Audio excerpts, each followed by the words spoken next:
dia menciptakan banyak predator dan predator ini juga banyak merusak adik-adik dan cara melecehkannya tuh bukan cuma sodomi dok. Jadi dia itu bahasa itu trisam gitu loh dok. Dan itu hampir setiap hari terjadi, anak-anak digilir. Si cewek ini sama DPO ditarik dengan keras ke kamar. Tiba-tiba dibilang gini, kamu kan berdua paling suka, nanti ta'aruf aja bahasanya gitu. Masih bawa embel-embel agama. Yaudah sekarang abang cium F. Abi mau lihat, dia bilang gitu. Nggak apa-apa, dosa biar Abi yang nanggung. Kasarnya yang mau dia lakukan hubungan seksual itu dihidupin sama dia dok. Kalau si Dirman ini kan posisinya jadi yang disodomi. Kalau kamu mau melayani seks saya, dibeliin mau iPhone, mau apa, makanya dia ke Bali. Sudirman ini botinya? Betul, boti. Anak ini paling kecil dan paling kita sayang. Dia telepon saya, dia bilang, Bun sudah digituin juga. Kakak ini masukin ke tempat bahasanya gitu. Ini polos, dia nggak tahu. Terus ditusuk-tusuk.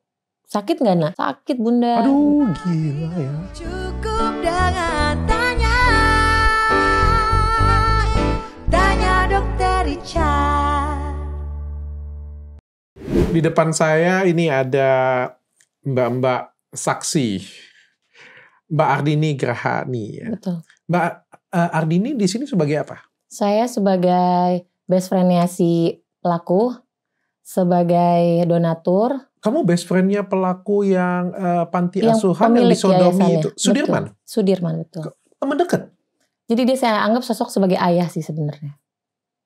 Oke. Ya awalnya. Donatur juga? Donatur juga. Di panti asuhan tersebut? Betul, salah satu donatur. Sudah berapa lama?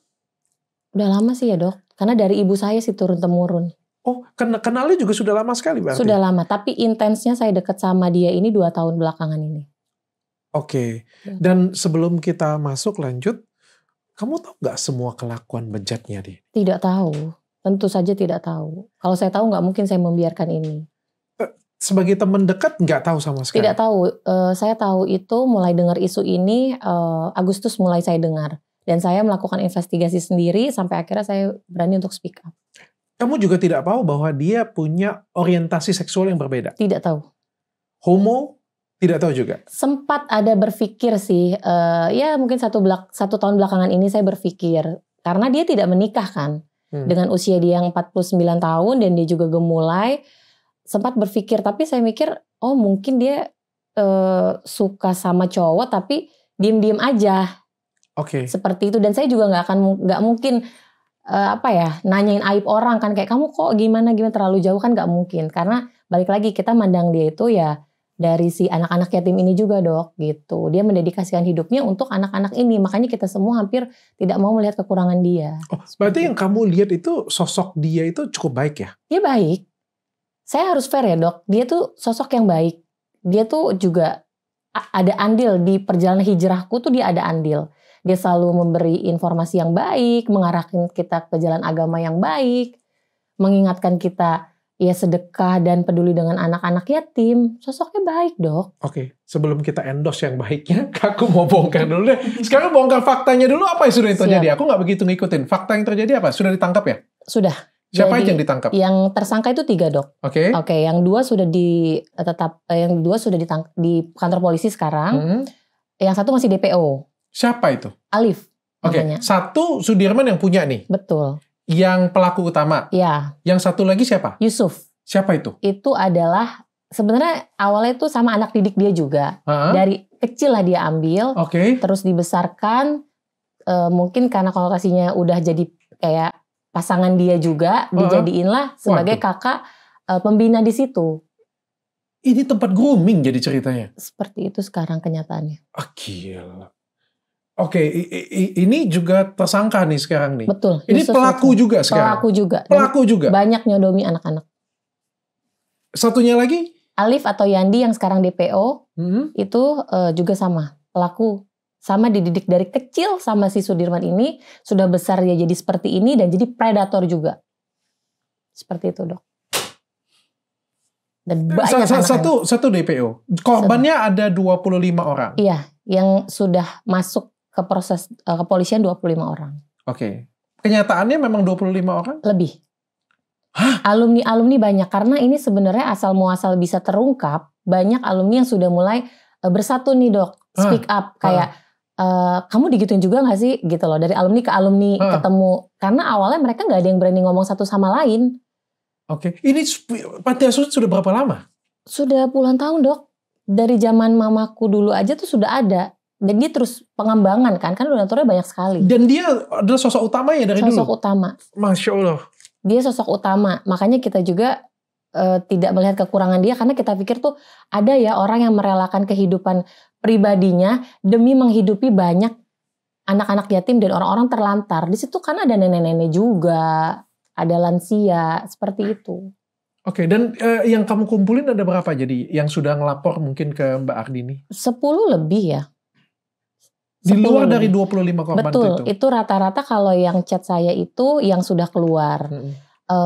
Sebagian ada yang sudah berumah tangga, bahkan sudah punya anak dok. Kenapa dia tetap mau speak up? Karena dia bilang, saya pikir dengan saya menikah dan punya anak, hidup saya membaik kak. Tapi karena saya pernah digituin, saya hancur, dia bilang, saya rusak. Oke. Jadi kayak apa yang namanya depresi ya, jadi trauma ya? Iya, trauma.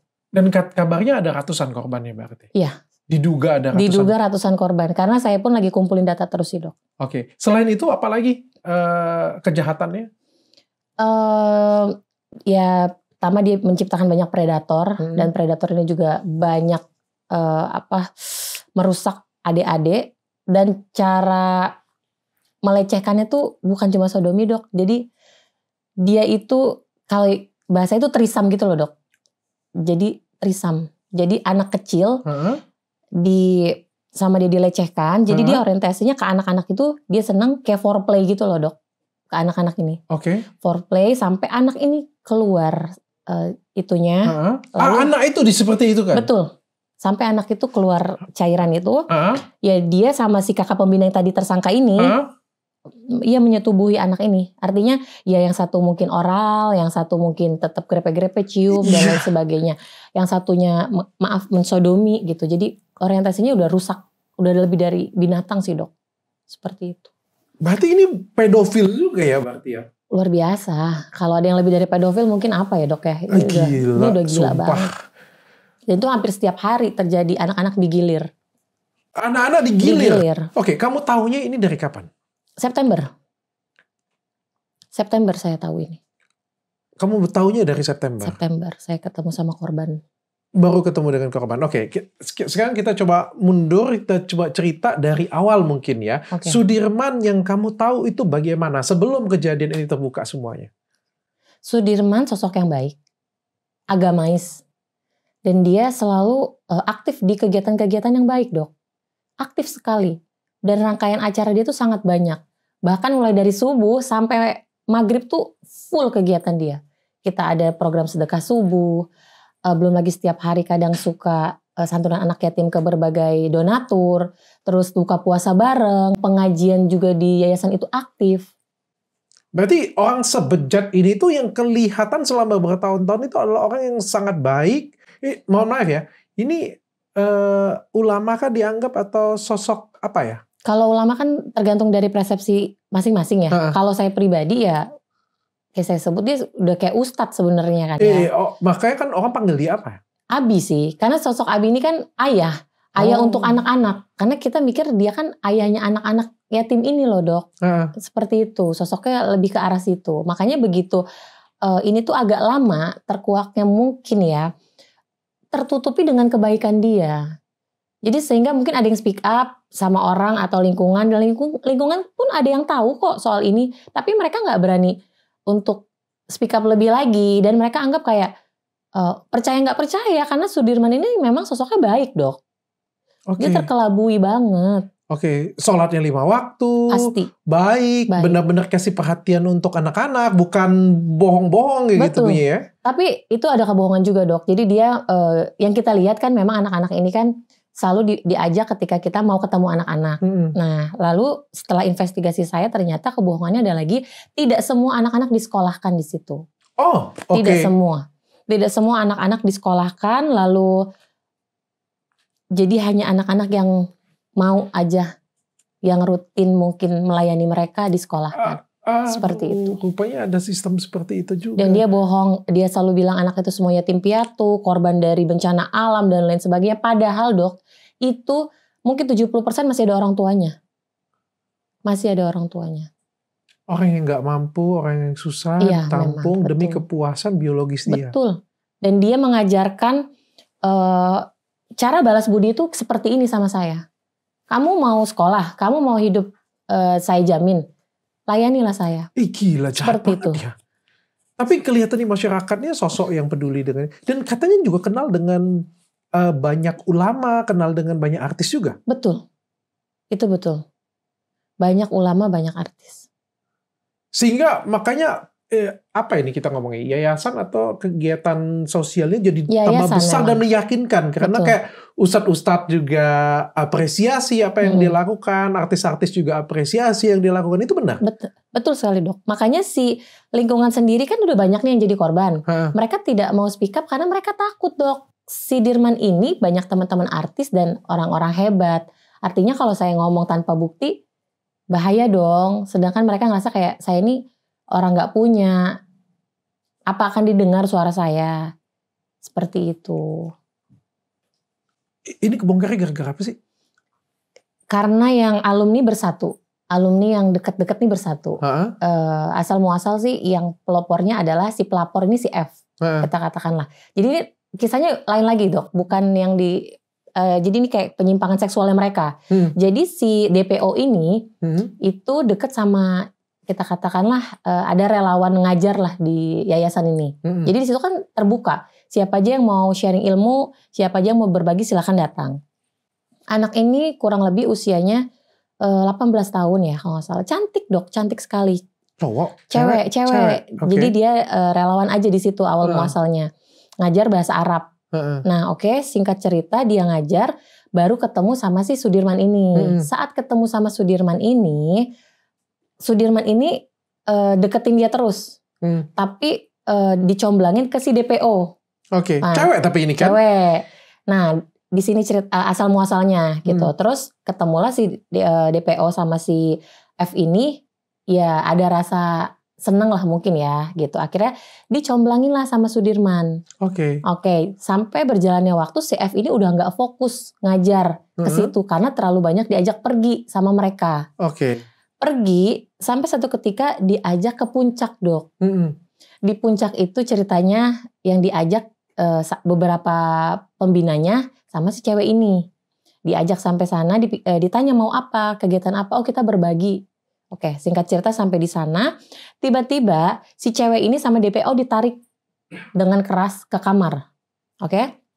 Ditarik ke kamar, tiba-tiba dibilang gini, kamu kan berdua saling suka, nanti ta'aruf aja bahasanya gitu, masih bawa embel-embel agama. Yaudah sekarang abang, dia kan panggil abang ke si DPO ini, abang cium F. Terus mereka bingung kan, si F ini bingung. Maksudnya gimana gitu? Iya kamu ciuman sama abang. Abi mau lihat, dia bilang gitu. Nggak apa-apa, dosa biar Abi yang nanggung. Oh bisa kayak gitu ya? Itu gila dok. Itu Terus, tekniknya lebih tinggi lagi.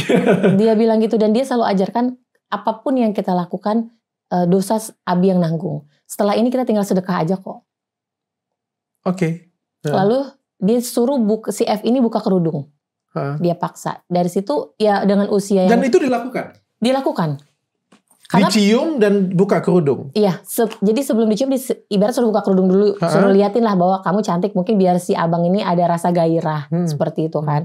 Namanya mungkin posisinya si F ini kan bingung dok. Nge-freeze pasti kan dengan usia yang seperti itu. Di ruangan itu mereka juga cuma bertiga. 18 tahun? 18 tahun kurang lebih. Lalu disuruh paksa ciuman. Dari gak mau akhirnya mau dok ciuman.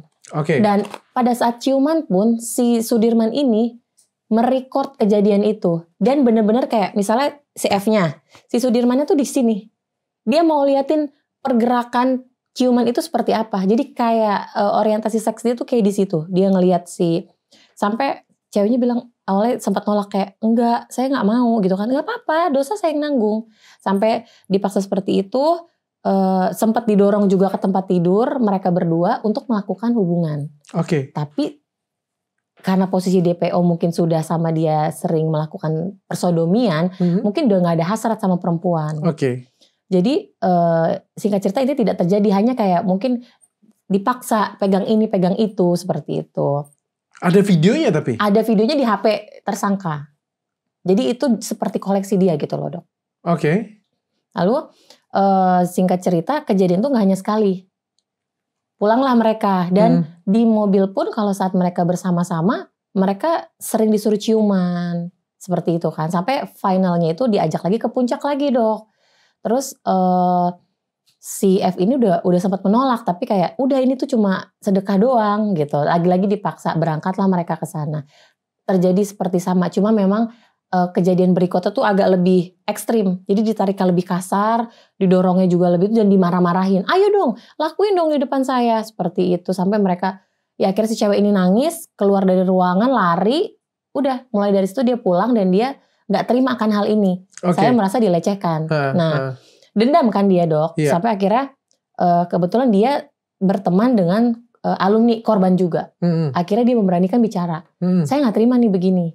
Dan ini saya rasa sakit ini yayasan, dia bilang kayak gitu. Sampai akhirnya kompaklah sama beberapa alumni dan itu korban, buatlah laporan ke kepolisian. Oke, awalnya dari situ. Simple banget yang gak ada hubungan dengan sodomi, pedofil dan lain sebagainya. Betul, jadi karena si cewek ini cerita sama alumni, dia gak tahu kalau alumni ini ternyata korban. Dia belum tahu. Oke. Saat dia cerita, akhirnya kan si alumni ini kan kayak, yang lu rasain tuh belum apa-apa, saya tuh ngerasain gitu loh. Jadi si alumni ini menerima pelecehan dari Sudirman lumayan lama dari waktu usia SMP atau SMA gitu ya dok ya. Dan sekarang dia kan sudah besar ya. Oke. Lalu di situ dia sempat mikir gini, ya udah deh saya aja yang dilecehkan. Yang penting orang lain tidak.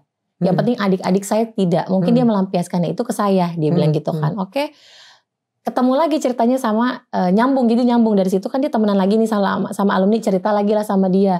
Ternyata si alumni ini pun tahu juga dok, anak-anak sudah dilecehkan di situ asal muasalnya. Baru terus pengembangan, baru terus anak-anak yang pernah dilecehkan dihubungin, ditemuin. Akhirnya memperkuat si F ini membuat laporan ke kepolisian. Oke. Tapi terbukanya itu karena pemeriksaan polisi atau laporan? Jadi? Betul, laporan dulu. Dari situ pihak kepolisian kan bersama dengan PPA ya kalau nggak salah. Nah itu melakukan visum terhadap korban. Jadi ada salah satu korban yang memang para alumni ini gandeng. Ya udah akhirnya diambillah, yuk kita bikin laporan segala macam visum. Ya udah terbukti hasilnya seperti itu. Oh my god. Kondisi F sekarang bagaimana? Dia sih sudah mulai fine ya, karena kemauan dia memang ya dia harus diadili seadil-adilnya. Dia intinya rasa nggak terima itunya dok, gitu rasa nggak terima. Tapi kan dengan kejadian yang menimpa dia kan dia kurang kuat bukti, sampai akhirnya dia merangkul ya adik-adik yang lain untuk sampai dengan kasus ini. Oke, tapi kalau sekarang posisinya ini buktinya sudah kuat atau enggak? Sudah kuat dan semua anak-anak kan sudah dievakuasi, sudah menjalani rangkaian pemeriksaan bahkan sampai visum. Dan per 2 hari kemarin ini, anak-anak yang kemarin di Dinsos kan sebagian korban sudah dipulangin ke orang tuanya. Yang ternyata masih ada orang tuanya tuh dok, yang waktu di awal si Sudirman ini bilang dia itu didapat dari tempat sampah.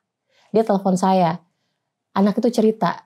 Yang saya pikir tadinya mungkin anak ini nggak mungkin ya, karena kan paling kecil dan paling kita sayang. Dia telepon saya, dia bilang, Bun, sudah digituin juga. Terus saya bilang, nah digituinnya tuh kayak apa? Kata saya gitu kan. Iya kakak ini masukin ke lubang pup, dia bilang gitu. Oh. Aduh gila ya. Nah sore ini saya ketemu lagi sama anaknya sama orang tuanya untuk nanyain lebih detail lagi. Karena ada korban yang saya jemput juga ceritanya dok. Ada korban yang saya jemput juga. Sumpah. Betul, ada korban yang saya jemput juga. Ternyata itu juga pelaku. Usia 16 tahun. 18 tahun. Dia ini bukan cuma melakukan ke anak-anak, tapi juga menciptakan predator baru juga. Itu. Jadi udah yang usia 16-18 tahun pun udah jadi predator. Di luar dari tersangka yang 3 orang ini. Karena mereka tuh mungkin ya ada rasa ketagihan mungkin ya dok ya. Seperti itu sih. Awalnya trauma, menganggap terus ini benar, dipuji-puji orang, menjadi kita belajar jadinya hal yang salah. Enggak gitu sih. Kalau yang anak-anak ini sampai yang mungkin SMP SMA, pertama dia belum paham kalau ini penyimpangan seksual. Setelah saya ngobrol sama mereka, karena mereka ini kan bertahun-tahun tidak pernah komunikasi dengan orang luar dok. Oke, dia anggap ini dianggap benar. Hal wajar. Gitu. Karena saya tanya, kenapa tidak cerita A? Kamu kan bolak-balik ke kantor kakak, kenapa nak gak cerita? Dia jawabnya simpel. Ya aku pikir ini gak perlu diomongin kak, karena ini hal gak penting. Jadi mereka menganggap itu, yang mereka lakukan aktivitas itu ya memang hal biasa dok. Dan si Sudirman ini bejatnya memang membiasakan sama anak-anak ini sejak dini. Kayak sama sesama laki-laki tuh cium pipi kanan, pipi kiri, cium bibir. Dari situ awalnya. Seperti itu.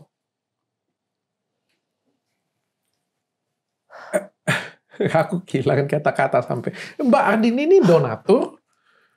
Ada banyak donaturnya? Banyak sekali donatur di sana.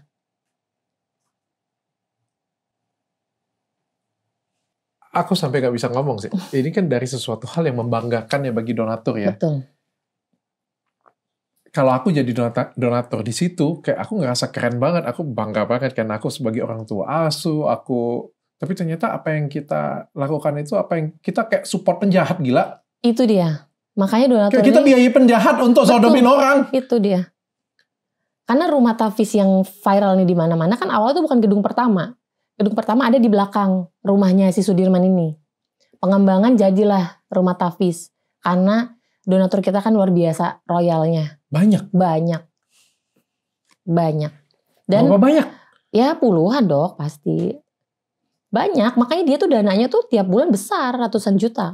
Jadi dia dapat dana, dia dapat kehidupan, Itu dia dapat, aku ngomong rezeki boleh gak sih? Dia dapat bukan rezeki lah, dia dapat makanan lagi. Dapat mangsa lagi. Jadi kayak dia dapat duit dari kalian, dia bisa hidupin ini usaha, dia dapat mangsa lagi. Kayak. Betul. Dan dia selalu pakai uang itu untuk kasarnya yang mau dia lakukan hubungan seksual itu dihidupin sama dia dok. Kayak contoh skincare. Terus kayak kalau kamu mau dicium atau apa ditransfer kadang 800.000, 500.000 yang usia-usia ABG ya gitu. Kalau yang sudah mau menjadi, kalau si Dirman ini kan posisinya jadi yang disodomi. Kalau kamu mau melayani seks saya, dibeliin mau iPhone, mau apa, makanya dia ke Bali. Sudirman ini botinya? Betul, putih. Sebagai perempuannya. Jadi dia menciptakan laki-laki itu menyukai laki-laki. Dan merusak anak-anak. Kayak gitu dokter. Kalian dari donatur kayak gimana sekarang? Saya kalau tahu ini sakit seminggu dok. Gak bisa bangun. Karena shock ya pasti. Dan butuh waktu untuk menerima kenyataan iya. Lalu donatur yang lain juga banyak yang histeris, nangis. Karena mereka bilang, saya bangun rumah tafis, kenapa jadi rumah bordir?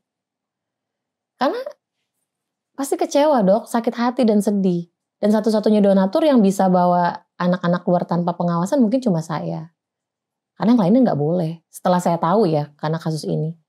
Saya juga bingung kenapa dia percaya sama saya. Sama yang lain nggak boleh. Jadi anak-anak tuh benar tidak pernah komunikasi sama siapapun. Dan sekarang semua donatur kita ya ikut bekerja sama mengawal kasus ini. Kita kumpulin semua bukti. Terus kejahatan dia biar dia dapat hukuman seberat-beratnya dok. Aduh, parah banget ya. Bang. Tapi anak-anak sekarang sudah dikembalikan ke kemana nih anak-anak nih? Jadi yang ada orang tua dibalikin. Oke, yang ada orang tua dikembalikan dan ini masih sisa 4 di dinas sosial. Yang mungkin kayaknya diduga ya itu sudah menjadi pelaku juga. Usia 16 tahun, 18 tahun. Yang paling besar 20 tahun ya. Ada perencanaan untuk psikolog atau ini nggak sih penyembuhan? Kalau sementara ini yang di Dinsos itu masih dalam kewenangan Dinsos ya dok, dari psikolog dan lain-lain kesehatan dari sana kita nggak bisa intervensi. Tapi kalau saya pribadi makanya saya mau nemuin anak-anak yang memang saya bisa temuin. Ini seperti apa kondisinya kan kita nggak tahu ya dok, yang masih kecil. Apalagi yang terbaru ini saya mau temuin sore ini, yang baru ngaku ternyata dia juga disodomi sama kakaknya ini. Oke. Tapi memang nggak ada ciri-ciri ya bahwa, mohon maaf ya, mereka ini punya orientasi seks yang berbeda. Sudirman kayak gitu punya orientasi seks yang berbeda. Kita nggak kelihatan kah? Mungkin kelihatannya hanya dia kemayu aja sih.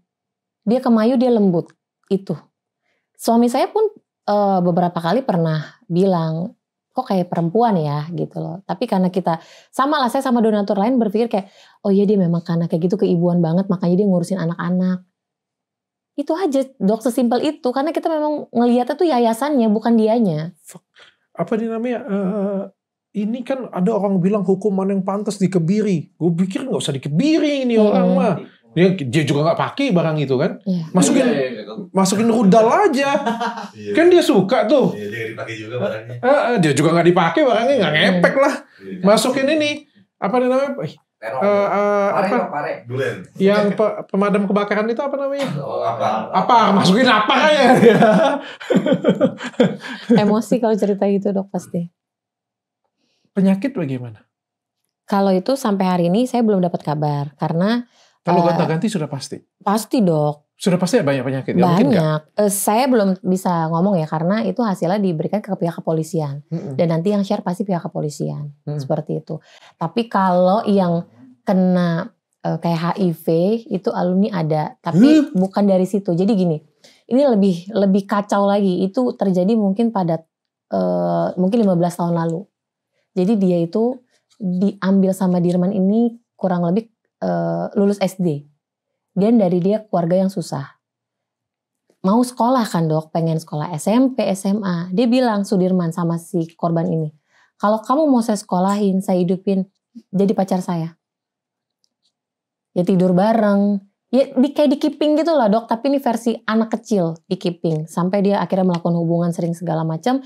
Anak ini awalnya kayak ya udah deh, nggak apa-apa, yang penting saya bisa makan, saya bisa sekolah, oke. Sampai dia akhirnya besar kan dia paham dok, bahwa ini kan penyimpangan seksual. Dia depresi, dan dia baru bikin ulah gimana caranya dia keluar dari yayasan itu, dia bikin ulah, dia bangkang dan lain sebagainya, hingga akhirnya dibuang lah sama si Dirman ini.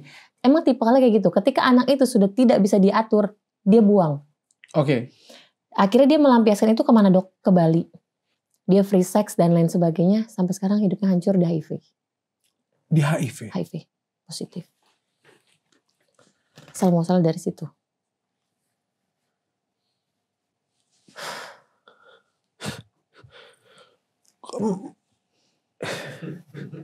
Ya tidur. 2024 baru kebuka hal kayak gini punya bertahun-tahun dengan kedok sosial dan agama. Melibatkan banyak donatur, terlihat hebat, terlihat soleh, terlihat dermawan. Dia kalau donasi ini dok luar biasa. Kalau ngirim tempe itu bukan seplastik, satu mobil pick up. Kalau sedekah ya, kangkung juga sampai satu pick up. Ini benar-benar kejahatannya luar biasa sekali dok. loh. Anak-anak digilir dok. Iya. Tiap malam. Ini ancaman hukumannya apa ya? Gak cukup 15 tahun lah. Nah itu dia, kita nih para donatur lagi fokus banget ngumpulin semua bukti. Semuanya ayo dong korban-korban yuk jadi saksi nanti di persidangan. Jangan sampai ini bisa cuma 3 tahun 4 tahun, kita gak terima. Anak-anak kan 15 tahun ya? Di bawah umur. Jangan dong 15, kali ini aku kayak gak terima dok, kita gak terima. Saya nih tiap hari karena mulai speak up, tiap hari donatur datang ke kantor itu nangis histeris. Karena mereka punya rasa sayang yang sama anak-anak. Gimana sih dok, kita kita juga punya keluarga ya, kita juga punya anak. Kita tapi bisa peduli sama orang di luar rumah kita kan, artinya kita menyisihkan sedikit dari kebutuhan kita. Ada harapan di sana, semoga anak-anak ini jadi orang, semoga anak-anak ini bisa hidup layak. Ternyata tidak. Makanya aku bilang tadi, donaturnya ngerasa bangga, ngerasa sudah berbuat baik, tapi ternyata yang dilakukan itu adalah membiayai seorang predator. Kalau aku juga pasti aku ngamuk banget kayak gini, gila ya binatang ini mah. Dan yang diam pun ada, nggak sedikit, banyak yang diam. Tahu pun ini diam. Bahkan katanya ada salah satu korban yang sampai ini ke mereka pun, mereka jawab, ya udah diam aja, itu aibnya dia. Bisa dok bilang itu aib. Kita masing-masing aja. Makanya kita ini emang harus bersuara. Oke. Ya, akankah ada tambah tersangka lagi? Ada penjahat lain yang belum terbuka? Sepertinya iya. Karena pengaduannya anak-anak juga bukan hanya mendapat pelecehan seksual dok, tapi kekerasan. Dipukulin pakai rotan, dicubitin. Mungkin kalau cubit nakal kan tak beda ya sama bener-bener cubit yang tega. Ini fetishnya sudah kelainan. Ya. Kalau kekerasan ini dilakukan mungkin seperti orang-orang kepercayaan Sudir yang lain ya di yayasan gitu. Karena ada beberapa juga. Nah, kalau untuk mereka, saya pribadi lagi kumpulin semua buktinya sampai saya benar-benar yakin, saya lihat sendiri buktinya kuat, ya mungkin kita akan laporkan juga dan saya mungkin akan speak up juga. Oke. Ya, aku juga menyarankan pihak berwajib, pihak dinas sosial mungkin ya bisa mengumpulkan alumni-alumni juga dan bisa mungkin, karena kan kayak gini punya kan menciptakan predator-predator baru ya, mungkin bisa diberikan bimbingan konseling, bimbingan psikis ya. Betul.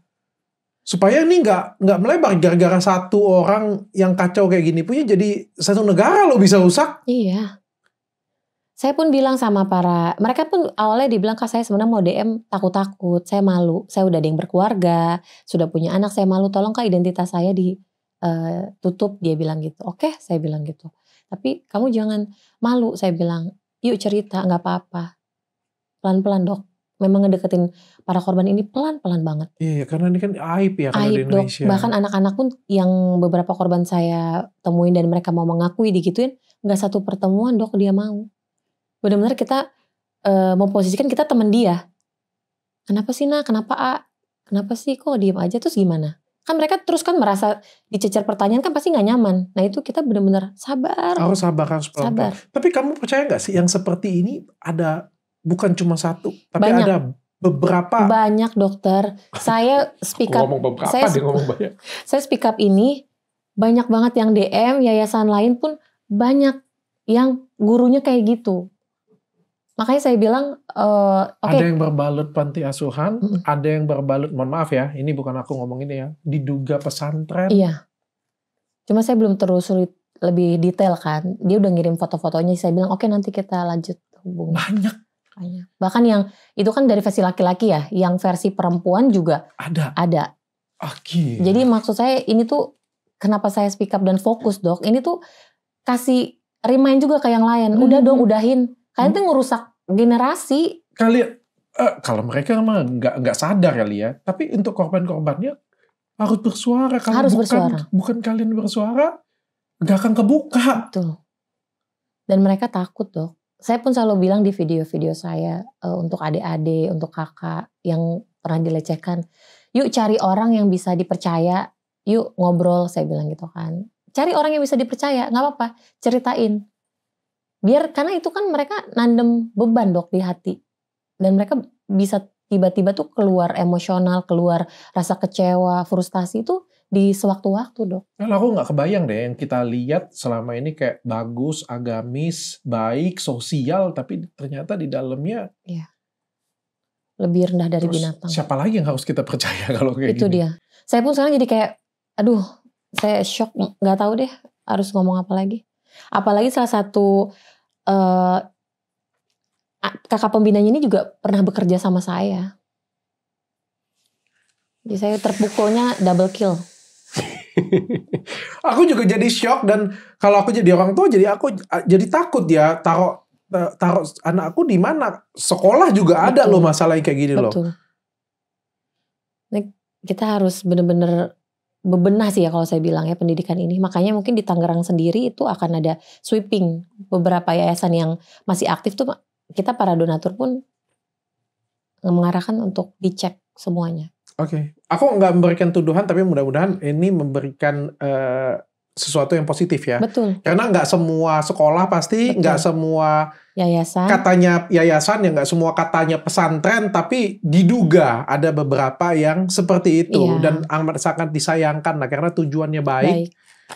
Menjadi grooming sesuatu yang nggak baik. Ini terakhir dari PPPA sendiri ada concern nggak di? Iya lebih ke ya yang anak-anak yang di dinsos ini yang 4 ini, kayaknya cenderung sudah menjadi pelaku juga kan. Seperti itu. Makanya yang sisanya tuh yang masih kecil-kecil udah dipulangin yang mereka memang murni korban. Oke, sekecil apa sih? 7 tahun. 7 tahun. Makanya dia kan cerita sama saya pun pakai bahasa dia. Iya bunda, kakak ini masukin ke lubang ini.